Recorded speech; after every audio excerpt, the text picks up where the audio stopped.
നമസ്കാരം. പഹൽഗാമിൽ 26 വിനോദസഞ്ചാരികളുടെ ജീവനെടുത്ത ഭീകരാക്രമണം ഇന്ത്യയുടെ ദൃഢനിശ്ചയത്തെ പരീക്ഷിക്കുന്ന ഒന്നായിരുന്നു. എന്നാൽ ഈ ആക്രമണത്തിന് ഇന്ത്യൻ നാവികസേന നൽകിയത് അതിവേഗവും ശക്തവുമായ ഒരു തിരിച്ചടിയാണെന്നതിൽ സംശയമില്ല. ഏതാനും മണിക്കൂറിനുള്ളിൽ ഡിസ്ട്രോയറുകൾ, അന്തർവാഹിനികൾ എന്നിവയുൾപ്പെടെയുള്ള നാവികസേനയുടെ പൂർണ്ണ യുദ്ധസജ്ജമായ വിന്യാസം അറബിക്കടലിൽ നടന്നു. സമുദ്രശക്തിയുടെ ഈ പ്രകടനം പാകിസ്ഥാൻ നാവികസേനയെ അവയുടെ തുറമുഖങ്ങൾക്ക് സമീപം പ്രതിരോധ നിലയിലേക്ക് തള്ളിവിടുവാൻ പര്യാപ്തമായിരുന്നു.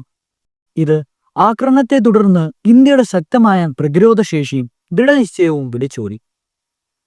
ഈ സംഭവ വികാസം ഇന്ത്യയുടെ ദൃഢനിശ്ചയത്തിന്റെ ഒരു പരീക്ഷണം മാത്രമല്ലായിരുന്നു. പതിറ്റാണ്ടുകളായി തദ്ദേശീയമായി നടത്തിയ നാവിക വികസനം രാജ്യത്തിന്റെ ഭിക്ഷുകളെ തടയുവാനും അതിനോട് പ്രതികരിക്കുവാനുമുള്ള കഴിവിനെ എങ്ങനെ മാറ്റിമറിച്ചു എന്നതിന്റെ ഒരു പ്രകടനം കൂടിയായിരുന്നു അത്.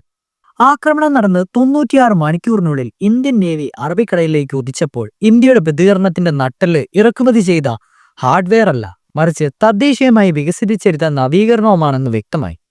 നാവികസേനയുടെ ആത്മനിർഭർ സിദ്ധാന്തത്താൽ ഉൾക്കൊള്ളുന്ന ഒരു ദർശനമാണിത്. ഇന്ത്യയുടെ സൈന്യം പ്രധാനമായും കര, നാവിക, വ്യോമ വിഭാഗങ്ങളായി തിരിച്ചിരിക്കുന്നു. സവിശേഷതകൾ ഏറെയുള്ള സേനാ വിഭാഗമാണ് നേവി.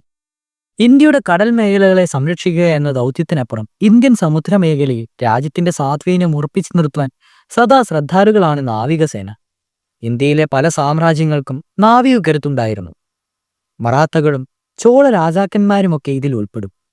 ബ്രിട്ടീഷ് ഇന്ത്യയിൽ റോയൽ ഇന്ത്യൻ നേവി സ്ഥാപിച്ചു. രണ്ടാം ലോക യുദ്ധത്തിനു ശേഷം റോയൽ ഇന്ത്യൻ നേവി 10 മടങ്ങ് വലുതായി മാറിയിരുന്നു. നാവിക വിപ്ലവം ഇതിനൊരു മികച്ച ഉദാഹരണമാണ്. ഇന്ത്യക്കാരോട് വളരെ അഹങ്കാരം നിറഞ്ഞ പെരുമാറ്റമാണ് അക്കാലത്ത് പല ബ്രിട്ടീഷുകാരും പുലർത്തിയത്. അതോടൊപ്പം തന്നെ കോളനി ശക്തികൾക്കെതിരെ വലിയ പ്രതിഷേധവും ഇന്ത്യൻ നാവികരിൽ നിറഞ്ഞു. അന്നത്തെ റോയൽ ഇന്ത്യൻ നേവിയുടെ പരിശീലന കപ്പലായിരുന്ന HMS തൽവാർ അതിലാണ് ആദ്യമായി സമരം തുടങ്ങിയത്. ബോംബെ ഹാർബറിൽ കിടന്ന തൽവാറിലെ നാവികർ നിരാഹാര സത്യാഗ്രഹത്തിലേക്ക് പോയി. താമസിയാതെ 22 കപ്പലുകൾ കൂടി സമരം പടർന്നു. ബ്രിട്ടനെ വിറപ്പിച്ച സമരമായിരുന്നു ഇത്. സ്വാതന്ത്ര്യാനന്തരം ഇന്ത്യൻ നാവികസേന അതിന്റെ യാത്ര തുടങ്ങി. ഇന്നത്തെ കരുത്തുറ്റ നിലയിലേക്ക് യാത്രയിൽ ഒട്ടേറെ ഏടുകൾ താണ്ടിയാണ് ആ യാത്ര തുടങ്ങിയത്. 1977 ബംഗ്ലാ വിമോചന യുദ്ധത്തിൽ ഇന്ത്യൻ സേന പാകിസ്ഥാൻ അന്തർവാഹിനിയെ കടലിൽ മുക്കിയിരുന്നു. PNS ഗാസി എന്നായിരുന്നു ആ കപ്പലിന്റെ പേര്. വിശാഖപട്ടണത്തിന് പോയി ഇന്ത്യയുടെ INS വിക്രാന്തിനെ മുക്കുക, ഇന്ത്യയുടെ കിഴക്കൻ നാവിക കേന്ദ്രങ്ങളിൽ കടൽ മൈനുകൾ സ്ഥാപിക്കുക എന്നീ ലക്ഷ്യങ്ങളുമായി ഗാസി 1971 നവംബർ 14 കറാച്ചിയിൽ നിന്ന് യാത്ര തിരിച്ചു. പക്ഷേ ആ യാത്രയ്ക്ക് എന്നേക്കുമായി ഇന്ത്യൻ നേവി അന്ത്യം കുറിച്ചു. മറ്റൊരു കപ്പലിനെ വിക്രാന്തായി തെറ്റിദ്ധരിപ്പിക്കുകയായിരുന്നു തന്ത്രം.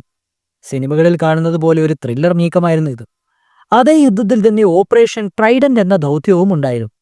രണ്ടാം ലോക യുദ്ധത്തിന് ശേഷമുള്ള നാവിക ദൗത്യങ്ങളിൽ ഏറ്റവും തിളക്കമുറ്റതായിട്ടാണ് ഓപ്പറേഷൻ ട്രൈഡന്റ് യുദ്ധചരിത്രത്തിൽ അടയാളപ്പെടുത്തുന്നത്.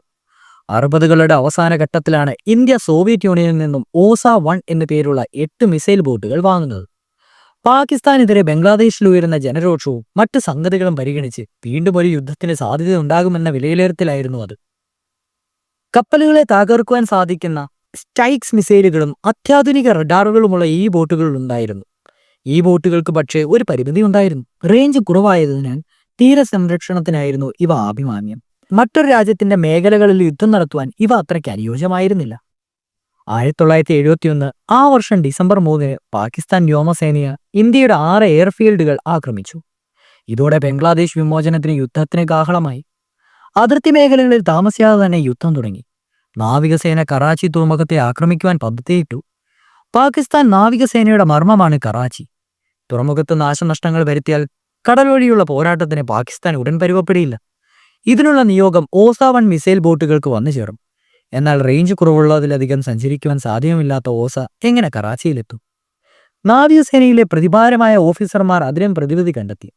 ഓസ ബോട്ടുകളെ കപ്പലിൽ കെട്ടി വലിച്ച് കറാച്ചിക്ക് സമീപം എത്തിക്കുക. ഓപ്പറേഷൻ ട്രൈഡന്റ് വ്യത്യസ്തമായത് ഇവിടെ വെച്ചാണ്.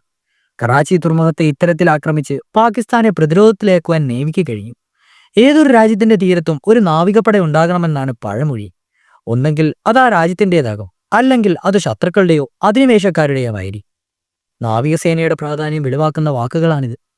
കടലുകൾ നിയന്ത്രിക്കുന്നവൻ ലോകം നിയന്ത്രിക്കുമെന്ന മറ്റൊരു പഴമൊഴിയുമുണ്ട്. ഇന്ത്യയുടെ നാവികസേന ഇന്ന് പ്രശസ്തിയുടെ കൊടുമുടികളിലാണ്. അനേകം രക്ഷാദൗത്യങ്ങളിലും കടൽ കൊള്ളക്കാരെ തുരത്തുന്ന ദൗത്യങ്ങളിലും സേന പങ്കെടുത്തു. ഇന്ത്യൻ സമുദ്രമേഖലയിലെ പ്രധാന ശക്തിയാണ് ഇന്ന് ഇന്ത്യൻ നേവി. മറ്റൊരു വീഡിയോയുമായി വീണ്ടും കാണാം.